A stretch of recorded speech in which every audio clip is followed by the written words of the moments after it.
Política libro cuarto, capítulo 13. De la igualdad y de la diferencia. Entre los ciudadanos en la ciudad perfecta. Estando compuesta siempre la asociación política de jefes y subordinados, pregunto si la autoridad y la obediencia deben ser alternativas o vitalicias. Es claro que el sistema de la educación deberá atenerse a esta gran división de los ciudadanos. Si algunos hombres superasen a los demás, como según la común creencia los dioses y los héroes superan a los mortales, tanto respecto del cuerpo, lo cual con una simple ojeada puede verse, como respecto del alma, y de tal manera que la superioridad de los jefes fuese incontestable y evidente para los súbditos, no cabe duda de que debe preferirse que perpetuamente obedezcan los unos y manden los otros. Pero tales desemejanzas son muy difíciles de encontrar, sin que tampoco pueda suceder aquí lo que con los reyes de la India, que, según Scylax, sobrepujan por completo a los súbditos que les obedecen. Es por tanto evidente, que por muchos motivos la alternativa en el mando y en la obediencia debe necesariamente ser común a todos los ciudadanos. La igualdad es la identidad de atribuciones entre seres semejantes, y el Estado no podría vivir de un modo contrario a las leyes de la equidad.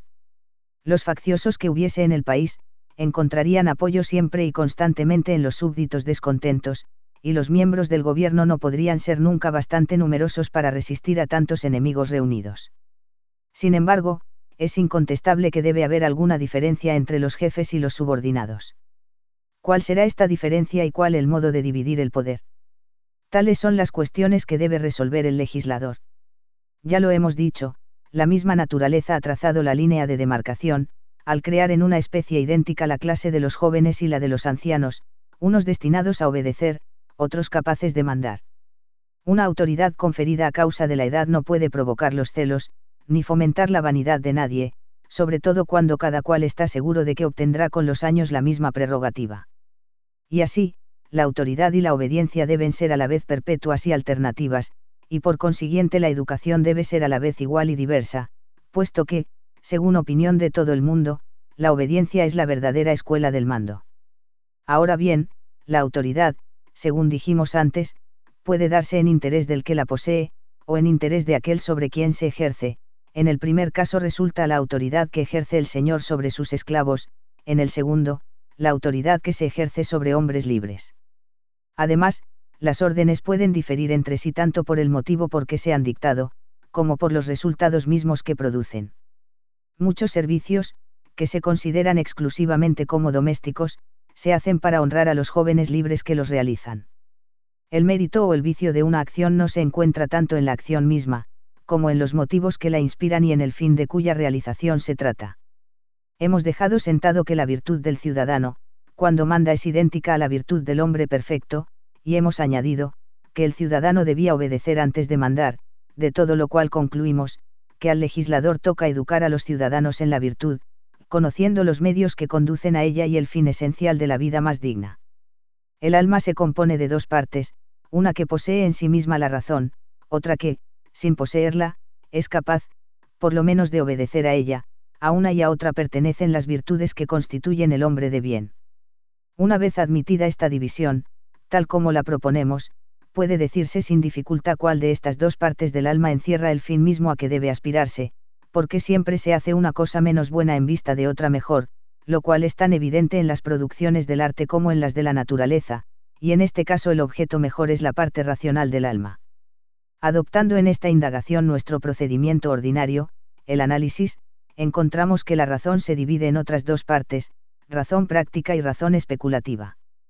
Como es consiguiente, la división, que aplicamos a esta parte del alma, se aplica igualmente a los actos que ella produce, y si hubiera lugar a escoger, sería preciso preferir los actos de la parte naturalmente superior, ya lo sea en todos los casos, ya en el caso único en que las dos partes del alma se hallen en presencia una de otra, porque en todas las cosas es preciso preferir siempre lo que conduce a la realización del fin más elevado. La vida, cualquiera que ella sea, tiene dos partes, trabajo y reposo, guerra y paz. De los actos humanos, unos hacen relación a lo necesario, a lo útil, otros únicamente a lo bello. Una distinción del todo semejante debe encontrarse necesariamente bajo estos diversos conceptos en las partes del alma y en sus actos. La guerra no se hace sino con la mira de la paz, el trabajo no se realiza sino pensando en el reposo, y no se busca lo necesario y lo útil sino en vista de lo bello. En todo esto el hombre de Estado debe arreglar sus leyes en vista de las dos partes del alma y de sus actos, pero sobre todo teniendo en cuenta el fin más elevado a que ambas puedan aspirar. Iguales distinciones se aplican a las distintas profesiones, a las diversas ocupaciones de la vida práctica. Es preciso estar dispuesto lo mismo para el trabajo que para el combate, pero el descanso y la paz son preferibles. Es preciso saber realizar lo necesario y lo útil, sin embargo, lo bello es superior a ambos. En este sentido conviene dirigir a los ciudadanos desde la infancia, y durante todo el tiempo que permanezcan sometidos a jefes.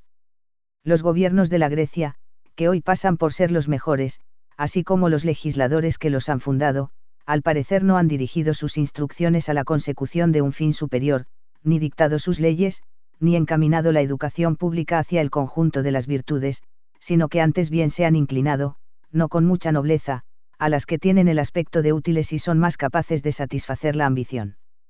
Autores más modernos han sostenido poco más o menos las mismas opiniones, y han admirado altamente la constitución de Lacedemonia y alabado al fundador que la ha inclinado por entero del lado de la conquista y de la guerra. Basta la razón para condenar estos principios, así como los hechos mismos realizados ante nuestra vista se han encargado de probar su falsedad. Compartiendo el sentimiento que arrastra a los hombres en general a la conquista en vista de los beneficios de la victoria, Tibrón y todos los que han escrito sobre el gobierno de Lacedemonia elevan hasta las nubes a su ilustre legislador, porque merced al desprecio de todos los peligros su república ha sabido llegar a ejercer una vasta dominación. Pero ahora que el poder espartano está destruido, todo el mundo conviene en que ni Lacedemonia es dichosa, ni su legislador intachable. No es cosa extraordinaria que, conservando esta república las instituciones de Licurgo y pudiendo sin obstáculo atemperarse a ellas a su gusto, haya, sin embargo, perdido toda su felicidad. Esto consiste en que no se conoce la naturaleza del poder que el hombre político debe esforzarse en ensalzar. Mandar a hombres libres vale mucho más y es más conforme a la virtud que mandar a esclavos. Además, no debe tenerse por dichoso a un Estado ni por muy hábil a un legislador, cuando solo se han fijado en los peligrosos trabajos de la conquista. Con tan deplorables principios cada ciudadano solo pensará evidentemente en usurpar el poder absoluto en su propia patria, tan pronto como pueda hacerse dueño de ella, que es lo que Lacedemonia consideró como un crimen en el rey Pausanias, sin que le sirviera de defensa toda su gloria. Semejantes principios y las leyes que de ellos emanan no son dignos de un hombre de Estado, y son tan falsos como funestos. El legislador no debe despertar en el corazón de los hombres más que buenos sentimientos, así respecto del público como de los particulares. Si se ejercitan en los combates, no debe ser para someter a esclavitud a pueblos que no merecen este yugo ignominioso, sino, primero, para no ser subyugados por nadie, luego, para conquistar el poder tan solo en interés de los súbditos, y por fin, para no mandar como señor a otros hombres que a los destinados a obedecer como esclavos. El legislador debe hacer de manera que así sus leyes sobre la guerra como las demás instituciones solo tengan en cuenta la paz y el reposo, y aquí los hechos vienen en apoyo de la razón.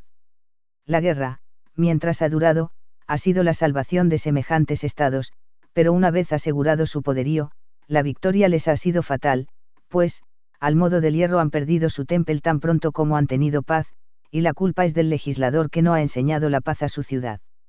Puesto que el fin de la vida humana es el mismo para las masas que para los individuos, y puesto que el hombre de bien y una buena constitución se proponen por necesidad un fin semejante, es evidente que el reposo exige virtudes especiales, porque, lo repito, la paz es el fin de la guerra, como el reposo lo es del trabajo. Las virtudes, que afianzan el reposo y el bienestar, son aquellas que lo mismo están en actividad durante el reposo que durante el trabajo.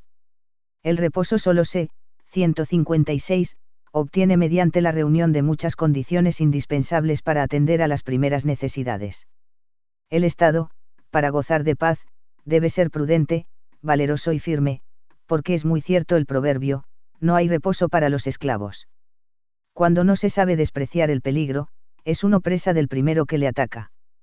Por tanto se necesita tener valor y paciencia en el trabajo, filosofía en el descanso, prudencia y templanza en ambas situaciones, sobre todo en medio de la paz y del reposo. La guerra da forzosamente justicia y prudencia a los hombres que se embriagan y pervierten en medio de las ventajas y de los goces del reposo y de la paz. Hay, sobre todo, mayor necesidad de justicia y de prudencia cuando se está a la cima de la prosperidad, y se goza de todo lo que excita la envidia de los demás hombres. Sucede lo que con los bienaventurados que los poetas nos representan en las Islas Afortunadas, cuanto más completa es su beatitud en medio de todos los bienes de que se ven colmados, tanto más deben llamar en su auxilio a la filosofía, la moderación y la justicia. Estas virtudes evidentemente no son menos necesarias para el bienestar y para la vida moral del Estado. Si es vergonzoso no saber aprovecharse de la fortuna, lo es mucho más no saber utilizarla en el seno de la paz y ostentar valor y virtud durante los combates, para mostrar después una bajeza propia de un esclavo durante la paz y el reposo. No debe entenderse la virtud como la entendía Lacedemonia, y no es que ella haya comprendido el bien supremo de distinta manera que todos los demás, sino que creyó que éste se podía adquirir mediante una virtud especial, la virtud guerrera. Pero como hay bienes que son superiores a los que procura la guerra, es evidente que el goce de estos bienes superiores, no teniendo otro objeto que el goce mismo, es preferible al de los otros. Veamos por qué camino se podrán alcanzar estos bienes inapreciables. Ya hemos dicho que ejercen influencia sobre el alma tres cosas: la naturaleza, las costumbres o el hábito y la razón.